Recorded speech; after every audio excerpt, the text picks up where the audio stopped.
Q106.7 weather. Here's your KQNK forecast. Clear skies today with high of 76. Northeasterly winds 5 to 10 miles per hour. Tonight, lows dip down to about 53. Clear skies tomorrow, highs around 93. Dry Sunday and Monday under sunny skies with highs in the upper 70s. Taking a look at the extended forecast, 83 Tuesday, 85 Wednesday, and 87 on Thursday. From the Weatherology Weather Center, I'm staff meteorologist Laura Lockwood.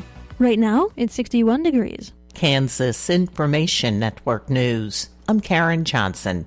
3 major development projects in Hays are moving forward after city commissioners approved funding.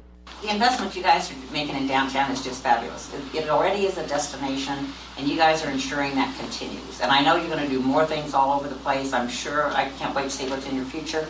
But for now, very grateful to downtown. That's Mayor Sandy Jacobs. The former Hays State Bank building will be transformed into luxury short-term rentals thanks to a $300,000 grant. A housing project at 10th and Walnut also received approval, and Michael Graham Rentals plans 48 downtown apartments. I'm J.P. Bazant. The Kansas Food Bank is celebrating 40 years in service. The nonprofit was founded in 1984 when it opened a small warehouse on Mosley Street and has donated over 17 million pounds of food in 40 years. This is Kansas Information Network News. Have you lost CanCare? At healthcare.gov, you can find a low-cost quality health plan. Do plans cover doctor visits? What about emergency care? And prescriptions? All covered and more. Plus, with the new law, 4 out of 5 customers can find a plan for $10 or less per month with financial help. Healthcare.gov is here for you. Enroll today for coverage starting the 1st of next month. Paid for by the U.S. Department of Health and Human Services. Hear that? That's the sound of your life. Perfectly imperfect. Beating in rhythm to the world you've created. But every time you drive after drinking, the music gets drowned out. Your life sounds pretty great. Don't let a buzz ruin it. Buzz driving is drunk driving. Don't drive buzzed. A message from NHTSA and the Ad Council. Good afternoon, I'm Natalie Hadley with your KQNK News, brought to you by the Norton County Hospital, providing the best care right here at home. On Monday, Governor Kelly announced that the state of Kansas will cover the state licensing background check and fingerprinting fees for child care providers who are seeking initial licensure or licensure renewal through 2025 or until the available funds are expended. The fee coverage will assist new child care providers by reducing startup costs and continue to support existing providers as they retain their licensure. Covering these fees will lower the startup costs for child care businesses, costs that often become too large of a barrier to overcome. And additionally, this action will incentivize more unlicensed providers to become licensed, ensuring safer care based on industry best standards. And for current providers, the decision to cover these fees is another way Kansas has invested in Kansas's child care workforce and continues to provide them with critical support. Local jurisdictions may charge fees unrelated to those imposed by the state, so providers should consult their local health departments or local resource and referral agencies to learn more about the applicable local fees in their jurisdiction. To learn more about becoming a child care provider, you can visit childcareinkansas.com/providers. The Kansas Department of Children and Families has extended the application deadline for the 2024 Summer EBT program, a new federal program that's designed to help eligible families offset some of the cost of buying food for their school-aged children during the summer. Summer EBT, also known as Sunbucks in other states, is a partnership between the Department for Children and Families, the U.S. Department of Agriculture, the Food and Nutrition Service, and the Kansas Department of Education, and the program provides families a one-time installment of $120 per each eligible school-aged child to buy groceries over the summer.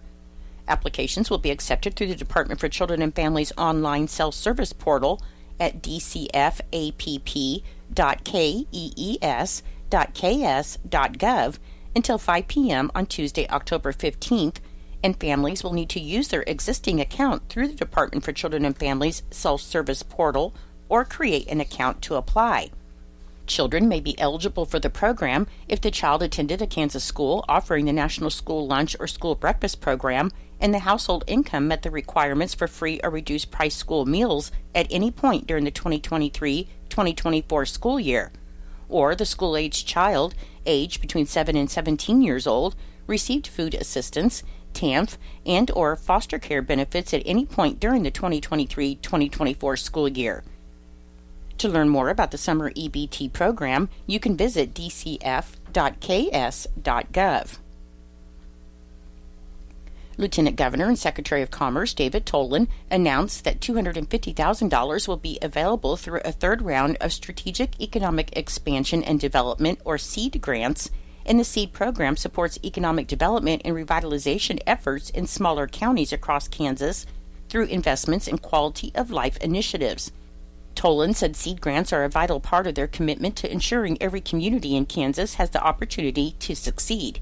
He said these grants are creating a real impact in rural communities by helping them build stronger local economies and enhancing the quality of life for residents. And by investing in these communities, they continue laying the foundation for long-term growth and prosperity.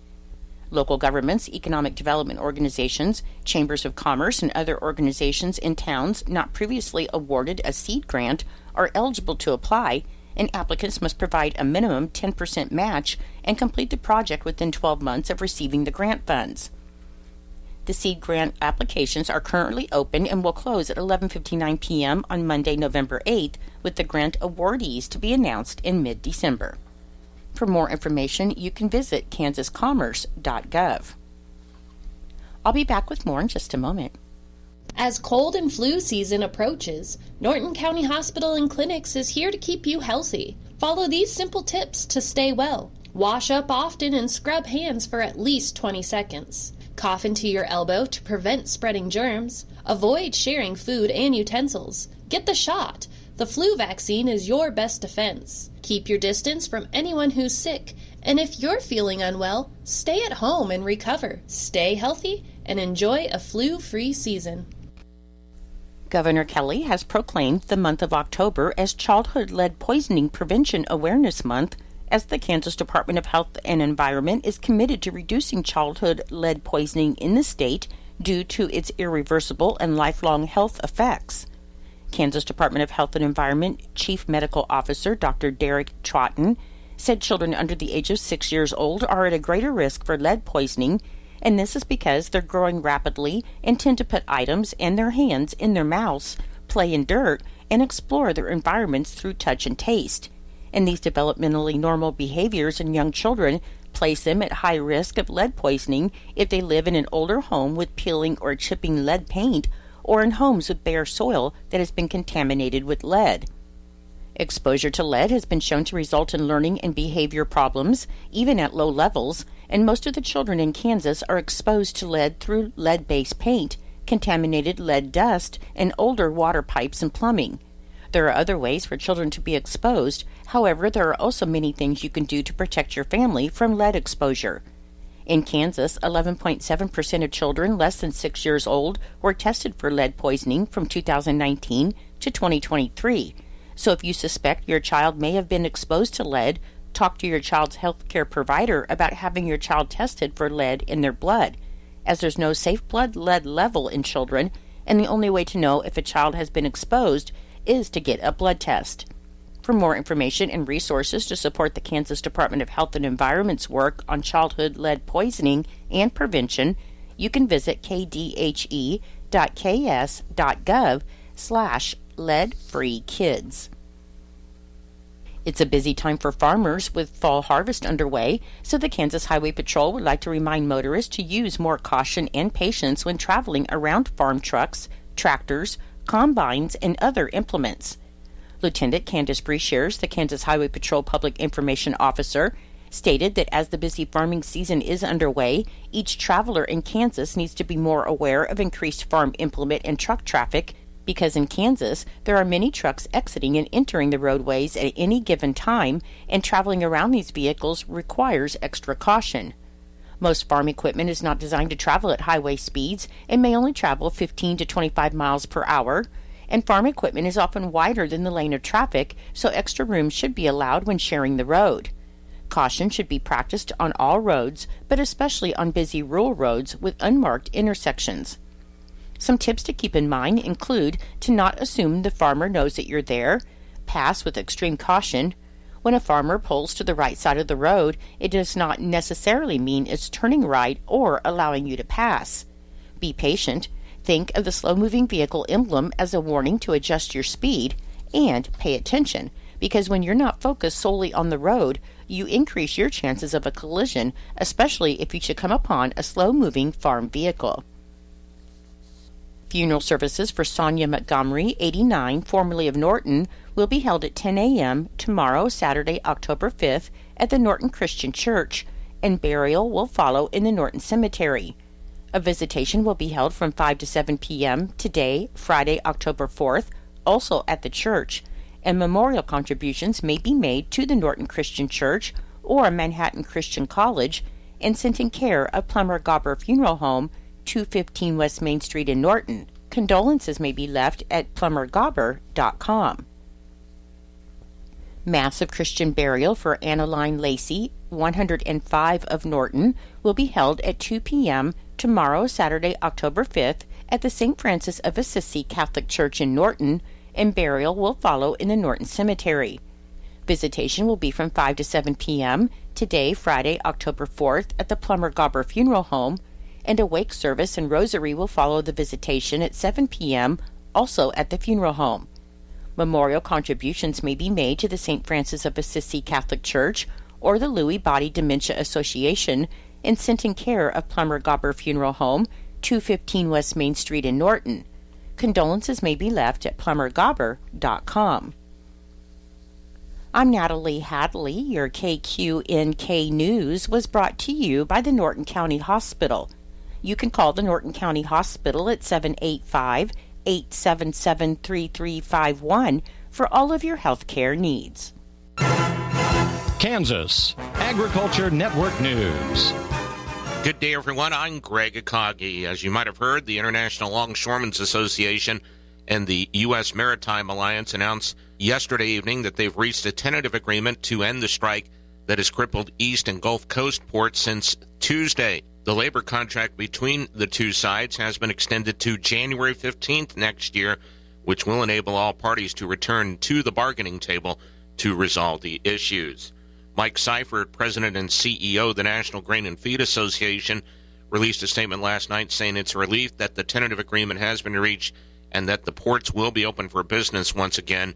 For U.S. farm products to flow smoothly to domestic and international markets, it's essential for all parts of the supply chain to be fully functioning. He said the shutdown of these vital shipping ports was already starting to create big problems for NGFA members and America's farmers during harvest season. He said left unresolved, that strike could have led to higher transportation costs for ag shippers and jeopardize valuable customer relationships. Now, Mike Steenhoek, who is the executive director of the Soy Transportation Coalition, he said it's welcome news that operations along the East and Gulf Coast ports will immediately resume. He said it's never a good time to have a port strike. It was particularly an unfortunate time given our nation's current economic challenges and the all-hands-on-deck need to respond to the devastation of Hurricane Helene. Farmers are among those who experience the highest degree of unpredictability and uncertainty.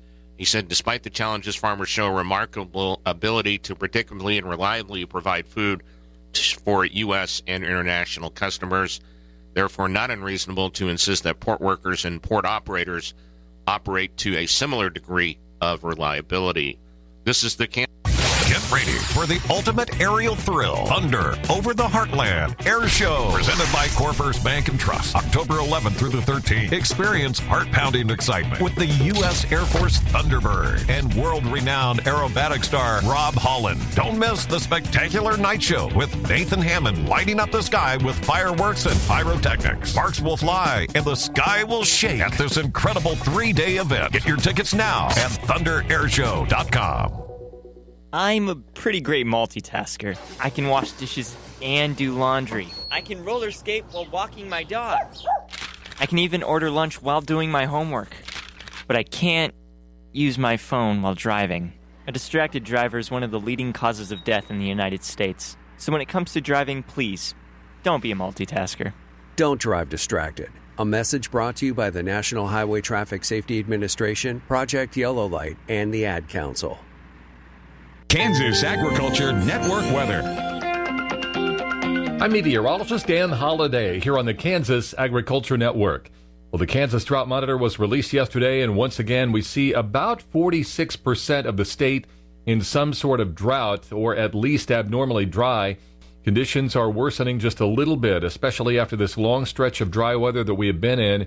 We're going to be a little bit more concerned going into next week because as it appears now, the GFS computer models are showing very little, if any, chance of rain all the way through October 19th. There are some signs coming by the end of the month that we could see some rain.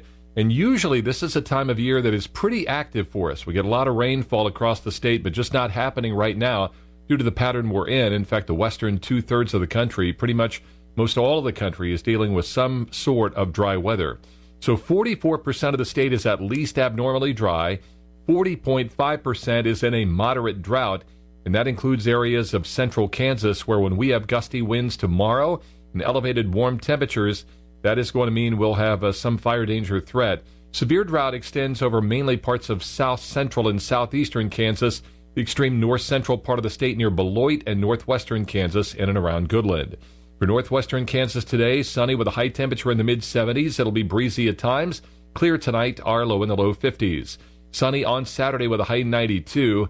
North central Kansas, sunny, dry today with a high in the upper 70s.